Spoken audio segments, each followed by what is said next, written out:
بسم اللہ الرحمن الرحیم۔ السلام علیکم۔ ٹریفک سگنل پر جب بھی میری گاڑی رکتی تو مختلف مانگنے والے گاڑیوں کے ارد گرد جمع ہو جاتے۔ کسی نے ہاتھ میں پھول لیے ہوتے تھے تو کوئی گاڑی کے شیشے صاف کرنے لگتا۔ میری گاڑی کے شیشے پر گرد تھی۔ میں نے دیکھا کہ ایک 7 سالہ بچہ شیشے پر کچھ لکھ رہا ہے۔ میں نے اس کی ہینڈ رائٹنگ دیکھی تو حیران ہو گیا۔ حالانکہ اس کے بدن پر قمیض نہیں تھی، پھٹی پرانی شلوار پہن رکھی تھی۔ میرے دل میں آیا کہ اس بچے کو اپنے پاس بلا لوں اور اسے کچھ پیسے دوں، وہ اپنے لیے نئے کپڑے خرید سکے۔ میں اسے بلا رہا تھا کہ گرین سگنل آن ہوا اور گاڑیاں چلنے لگی۔ میرے دل میں آیا کہ جب بھی دوبارہ میں یہاں سے گزروں گا تو اس بچے کو اپنے پاس بلاؤں گا۔ گھر جا کر میں نے اپنی بیوی سے کہا کہ آج ٹریفک سگنل پر میں نے ایک مانگنے والا بچہ دیکھا ہے۔ اس کی ہینڈ رائٹنگ ہمارے بچوں سے بہتر ہے، حالانکہ میرے خیال میں وہ ایک جھونپڑی میں رہنے والا بچہ ہے۔ بیوی کو میری بات کا یقین نہ آیا اور کہنے لگی، ایسا کیسے ممکن ہے؟ ایک بچہ جس نے ابھی تک سکول کا منہ تک نہ دیکھا، کوئی اس کو ٹرین کرنے والا نہیں، تو اس کی ہینڈ رائٹنگ اتنی اچھی آخر کیسے ہو سکتی ہے؟ پھر میں نے اسے اپنی گاڑی کی بیک سائیڈ کا شیشہ دکھایا جس پر اس بچے نے اپنے ہاتھوں سے تحریر کیا تھا۔ اس شیشے پر انور علی لکھا تھا۔ اتنی پرکشش خوبصورت لکھائی تھی کہ میری بیوی حیران ہو گئی۔ اسے یقین نہیں آ رہا تھا کہ 7 سالہ بچہ یہ لکھ سکتا ہے۔ خیر اگلی صبح میں گھر سے نکلا تو اس انتظار میں تھا کہ وہ بچہ دوبارہ میرے سامنے آئے گا اور میں اس کی مدد ضرور کروں گا۔ کافی دنوں تک وہ مجھے نظر نہ آیا۔ اس بات پر میں پریشان ہوا کیونکہ میں اس کی مدد کرنا چاہتا تھا۔ اسے کسی نہ کسی سکول میں ایڈمیشن دلانے کا ارادہ رکھتا تھا۔ میں اپنے آپ کو کوس رہا تھا کہ اس دن میں نے بچے کو اپنے پاس کیوں نہ بلایا۔ اگر میں اس دن سستی نہ کرتا، تھوڑی سی تیزی سے کام لیتا تو بچے کو اپنے پاس بلا لیتا۔ اب وہ شاید کہیں چلا گیا یا پھر مجھے کبھی دوبارہ نہ ملے، لیکن اس کے بارے میں کچھ نہیں جانتا تھا۔ لیکن اللہ کا لاکھ لاکھ شکر ہے کہ 5-6 دن بعد وہ بچہ دوبارہ اسی جگہ ٹریفک سگنل پر مجھے نظر آیا۔ میں نے ہاتھ کے اشارے سے اسے اپنے پاس بلایا۔ وہ ڈرا ہوا تھا، سہما ہوا تھا اور یہی سمجھ رہا تھا کہ میں اسے ڈانٹوں گا۔ پھر میں نے بڑے ہی پیار سے اسے اپنے پاس بلایا۔ بچہ میرے قریب آیا تو میں نے کہا، بیٹا تمہارا نام کیا؟ اس نے اپنا نام بتایا کہ میرا نام انور ہے۔ صاحب مجھے معاف کر دو، میں نے کچھ نہیں کیا۔ میں نے کہا، بیٹا میں نے کب کہا کہ تم نے کچھ کیا ہے؟ پھر میں نے اسے پوچھا کہ تمہارا گھر کہاں ہے؟ وہ کہنے لگا کہ ریلوے اسٹیشن کی پچھلی سائیڈ پر ہماری جھونپڑیاں ہیں۔ میں نے دیکھا کہ ریلوے اسٹیشن کی پچھلی سائیڈ پر کافی جھونپڑیاں تھیں۔ میں نے اس لڑکے کو کچھ پیسے دیے اور کہا کہ اپنے لیے نئے کپڑے خرید لینا۔ پھر شام کے وقت میں ان جھگیوں کے علاقے میں گیا۔ انور بھی اس وقت وہاں موجود تھا۔ وہ آج بہت خوش تھا کیونکہ اس نے نئے کپڑے پہنے تھے۔ میں نے اس سے پوچھا کہ تمہارا باپ کہاں ہے؟ اس نے مجھے بتایا کہ ابا ایک جگہ بھیک مانگنے گئے ہیں اور میں جانتا ہوں کہ وہ کہاں ہے۔ میں نے اسے اپنے ساتھ لیا، اسے اپنی بائک پر بٹھایا اور کہا، چلو تمہارے باپ سے ملنے جاتے ہیں۔ ہم اس جگہ روانہ ہوئے جہاں اس کا باپ موجود تھا۔ انور کے باپ نے اپنے آپ کو معذور ظاہر کیا۔ بڑی ہی مہارت سے وہ سڑک کے کنارے اپنے جسم کو گھسیٹتے ہوئے جا رہا تھا۔ بچے چونکہ من کے سچے ہوتے ہیں، جھوٹ نہیں بولتے۔ میں نے اسے پوچھا کہ تمہارا باپ کیا واقعی معذور ہے؟ میری بات سن کر وہ کچھ دیر خاموش ہو گیا، پھر کہنے لگا، نہیں میرا باپ معذور نہیں۔ جب گھر میں موجود ہوتا ہے تو ٹھیک ہو جاتا ہے، لیکن جب بھیک مانگنے جاتا ہے تو ابا معذور بن جاتا ہے۔ وہ بھکاری اپنے آپ کو گھسیٹتا ہوا سڑک کے کنارے جا رہا تھا۔ جبکہ میں اس کے سامنے آیا، اس نے دیکھا کہ اس کا بیٹا میرے ساتھ کھڑا ہے۔ پہلے تو وہ خوف زدہ ہوا کہ شاید میں پولیس والا ہوں اور بھیس بدل کر اس کے سامنے آیا ہوں اور اس کو گرفتار کرنا چاہتا ہوں۔ پھر وہ بھکاری اچانک اپنی جگہ سے اٹھا اور بھاگنے کی کوشش کی تو میں نے اسے پیچھے سے آواز دی کہ بھاگو مت، میں تمہیں کچھ نہیں کہنے والا۔ اس کے بعد وہ واپس آیا۔ اس کے چہرے پر خوف تھا۔ اس نے ہاتھ جوڑ کر کہا، سائیں مجھے معاف کر دو، پیٹ بھرنے کے لیے کئی قسم کے جتن کرنے پڑتے ہیں۔ یہ دنیا بڑی ظالم ہے، کبھی کسی کی مدد نہیں کرتے، خاص کر فقیروں بھکاریوں سے تو سب نفرت کرتے ہیں۔ میں نے اسے کہا کہ میں تمہارے بیٹے کو پڑھانا چاہتا ہوں۔ یہ سن کر وہ حیران ہوا، پھر مسکرا کر کہنے لگا کہ بھکاری کے بیٹے کو کون سا اسکول قبول کرے گا؟ بچے اس کا مذاق اڑائیں گے اور بیچارہ تنگ آ کر واپس اپنی جگہ پر آ جائے گا، یعنی میری جھونپڑی میں۔ یہ اسکول ہمارے بچوں کے لیے نہیں ہے۔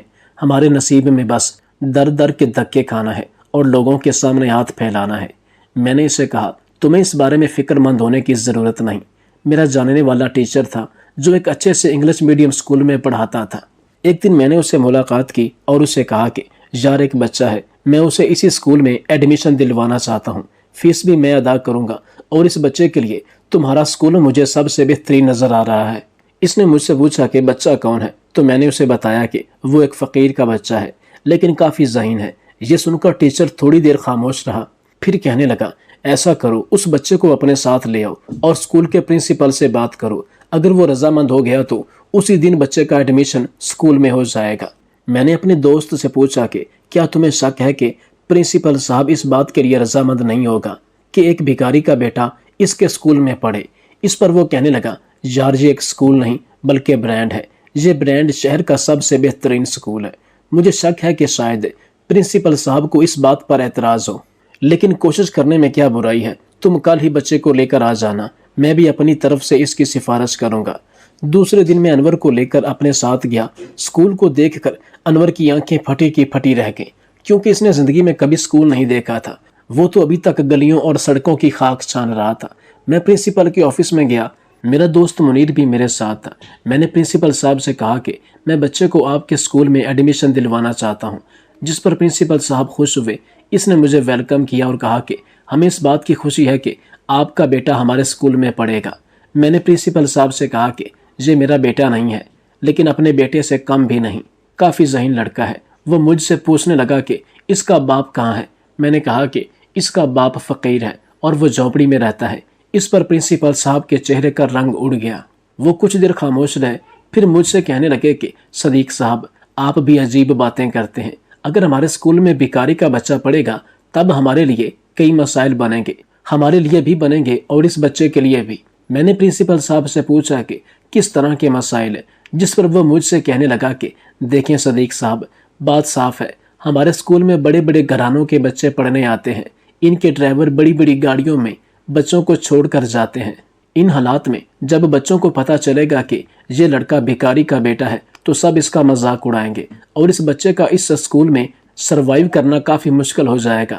اس کی بات سن کر میں نے پرنسپل صاحب سے کہا کہ کیا آپ کے اسکول میں بچوں کو یہ تربیت دی جاتی ہے کہ وہ غریب مسکین بچوں کا مذاق اڑائیں؟ میری یہ بات پرنسپل صاحب کو کافی ناگوار گزری اور اس نے سخت لہجے میں کہا کہ ایک بار میں نے جو کہہ دیا تو بس پھر کہہ دیا۔ آپ اس بچے کو کسی سرکاری اسکول میں داخل کروائیں یا کسی اور اسکول میں، لیکن یہ یہاں نہیں پڑھ سکتا۔ مجھے پرنسپل صاحب کے رویے پر کافی افسوس ہوا۔ ہم کس نہج پر کھڑے ہیں، ہمارا معاشرہ کس طرف جا رہا ہے، یہ جان کر مجھے کافی افسوس ہوا۔ جب تک ہمارے دل میں غریب کے لیے جگہ نہیں بنے گی اور ایسے مسکین نادار لوگوں کو ہم اپنے دل میں جگہ نہیں دیں گے، معاشرے میں تبدیلی ممکن نہیں۔ میں مایوس ہو کر وہاں سے واپس لوٹا، جبکہ میرا دوست مجھ سے کہہ رہا تھا کہ میں پرنسپل صاحب سے بات کروں گا۔ میں نے اسے منع کیا کہ اب اس سے کسی قسم کی بات نہیں کرنی، میں کوئی اور اسکول ڈھونڈ لوں گا، کسی کی منت کرنے کی ضرورت نہیں۔ انور ایک ہیرا ہے، یہ جس اسکول میں بھی جائے گا اس اسکول کو 4 چاند لگ جائیں گے۔ مجھے اس بات کی امید ہے۔ میں انور کو لے کر کوئی دوسرا اسکول ڈھونڈ رہا تھا کہ پرنسپل صاحب کا فون آیا۔ وہ مجھ سے کہنے لگے کہ سر، میں نے آپ کا نمبر آپ کے دوست سے لیا ہے، میں آپ سے ملنا چاہتا ہوں۔ میں حیران ہوا کہ پرنسپل صاحب جس نے اپنے آفس میں ہی انور کو داخلہ دینے سے منع کر دیا، وہ اب ہم سے کیوں ملنا چاہتے ہیں۔ خیر میں پرنسپل صاحب سے ملنے گیا تو انہوں نے ہم سے معذرت کی اور کہا کہ میں انور کی وجہ سے ساری رات سو نہ پایا، میرا ضمیر ساری رات مجھے ملامت کرتا رہا۔ آپ ایک ایسی کمیونٹی کا لڑکا ہمارے پاس لے کر آئے جس کا پہلے کبھی ایڈمیشن نہیں ہوا تھا۔ میں اس لحاظ سے پریشان تھا کیونکہ اس اسکول کی فیس کافی زیادہ ہے، لیکن اگر آپ اس لڑکے کی سرپرستی کرنا چاہتے ہیں تو مجھے خوشی ہے اور میں انور کو اسکول ایڈمیشن دینے کے لیے تیار ہوں۔ یہ جان کر مجھے کافی خوشی ہوئی۔ جب انور کے والد کو پتہ چلا تو اس کی آنکھوں میں خوشی کے آنسو تھے۔ وہ میرا شکریہ ادا کر رہا تھا، کہنے لگا یہ بات تو کبھی ہم نے خواب میں بھی نہیں سوچی تھی کہ جھکی میں رہنے والے لڑکے اچھے اسکولوں میں پڑھیں گے۔ میں تو انور کے لیے ایک ہاسٹل کا بندوبست بھی کرنا چاہتا تھا، کیونکہ جھگیوں میں اس طرح کا ماحول بالکل نہیں ہے کہ وہاں وہ پڑھائی کر سکے۔ لیکن انور ایک خوددار لڑکا تھا، اتنی چھوٹی عمر میں وہ بڑی بڑی باتیں کرتا تھا اور مجھ سے کہنے لگا کہ انکل، آپ نے اس اسکول میں ایڈمیشن دے کر مجھ پر بہت بڑا احسان کیا ہے۔ میں مزید آپ پر بوجھ نہیں بننا چاہتا اور اپنے والدین کے ساتھ رہنا چاہتا ہوں۔ میں اس کی خوشی میں خوش تھا۔ بس میری بہت بڑی خواہش تھی کہ انور اعلیٰ تعلیم حاصل کرے، وہ تمام لوگوں کے لیے مثال بنے جو ان جھگیوں میں رہنے والوں کو اپنے سے کم تر سمجھتے ہیں، بلکہ ان کو تو انسان تک نہیں سمجھتے۔ میں ہر ہفتے اس اسکول میں جاتا، یہ جاننے کی کوشش کرتا کہ انور پڑھائی میں کیسا ہے۔ تمام ٹیچر اس کی بہت تعریف کرتے اور پرنسپل صاحب دل ہی دل میں بہت خوش تھے اس پر کہ وہ بہت اچھا ہے، اس کی کارکردگی پڑھائی میں اور اس کے علاوہ اخلاق میں بھی کافی اچھا لڑکا ہے۔ اسی اسکول میں ایک ٹیچر تھا جس کا نام آصف تھا۔ آصف صاحب ویسے تو محنتی ٹیچر تھے لیکن انور سے بہت چڑھتے تھے۔ اسے اس بات پر چڑ تھی کہ جھگیوں میں رہنے والا بچہ مہنگے اسکول میں پڑھ رہا ہے۔ پتہ نہیں اسے انور سے کیا مسئلہ تھا، لیکن اس کی سوچ جھگیوں میں رہنے والے لوگوں کے لیے ٹھیک نہیں تھی۔ وہ یہی سمجھتا تھا کہ ان کے بچے بھی پیدائشی طور پر کرمنلز اور بھکاری ہوتے ہیں، ان کو بدلنا مشکل ہے، یہ لوگ فراڈیا ہوتے ہیں، موقع ملنے پر کسی کو بھی نقصان پہنچا سکتے ہیں۔ 1 مہینہ گزر جانے کے بعد میں پرنسپل صاحب کی آفس میں آیا، انور کی فیس ادا کرنے لگا تو پرنسپل صاحب مسکرانے لگے اور کہا کہ سر، کیا ثواب کمانا آپ کی خواہش ہے یا میں نہیں کما سکتا؟ میں نے پرنسپل صاحب سے کہا کہ سر میں آپ کی بات کا مطلب نہیں سمجھا۔ اس پر پرنسپل صاحب مجھ سے کہنے لگے کہ میں نے انور کو اس اسکول میں ایڈمیشن اللہ تعالیٰ کی رضا کی خاطر دیا ہے۔ جب سے یہ بچہ ہمارے اسکول میں پڑھا ہے مجھے دلی طور پر سکون محسوس ہوا ہے۔ ایسا محسوس ہوتا ہے کہ زندگی میں پہلی بار میں نے کوئی ایسا کام کیا جس پر مجھے فخر ہے اور مجھے دلی خوشی محسوس ہوتی ہے۔ میں کبھی انور کی فیس آپ سے نہیں لوں گا، بلکہ یہ میٹرک تک اسی اسکول میں پڑھے گا اور وظیفہ حاصل کرے گا۔ میٹرک کے بعد بھی مجھ سے جتنا ہو سکا میں اسے سپورٹ کروں گا۔ یہ سن کر مجھے خوشی ہوئی جس کی امید تھی۔ انور ہر کلاس میں ٹاپ کر رہا تھا، اسکول کے باقی بچوں کے لیے ایک رول ماڈل کے طور پر ابھرا۔ نہ صرف پڑھائی میں ذہین تھا بلکہ باقی ایکٹیویٹیز میں بھی حیران کن طور پر امپروو کر رہا تھا۔ شروع میں وہ گھبرایا ہوا تھا، احساس کمتری میں مبتلا تھا، لیکن وقت گزرنے کے ساتھ ساتھ اس نے جلدی سب کچھ سیکھ لیا۔ مجھے اس بات کی خوشی تھی، امیر گھرانوں کے بچے، بڑے بڑے آفیسرز کے بچے انور سے بہت متاثر تھے۔ بچے چونکہ دل کے سچے ہوتے ہیں اور ان کے دل میں منافقت نہیں پائی جاتی، لہٰذا وہ گھر جا کر بڑی ہی خوشی کے ساتھ اپنے والدین کو بتاتے تھے کہ ہمارے اسکول میں ایک لڑکا ہے جس کا نام انور ہے، وہ جھونپڑی میں رہنے والا ایک فقیر کا بیٹا ہے لیکن ہر کلاس میں ٹاپ کر رہا ہے۔ ہمیں بھی انور سے کافی کچھ سیکھنے کو ملا ہے، وہ ہم سب کا بہت اچھا دوست ہے۔ جب والدین یہ بات سنتے تو ان کو غصہ آتا کہ جھونپڑی میں رہنے والے فقیر اب ان کی اولادیں اتنے اچھے اسکول میں کیسے پڑھیں گے۔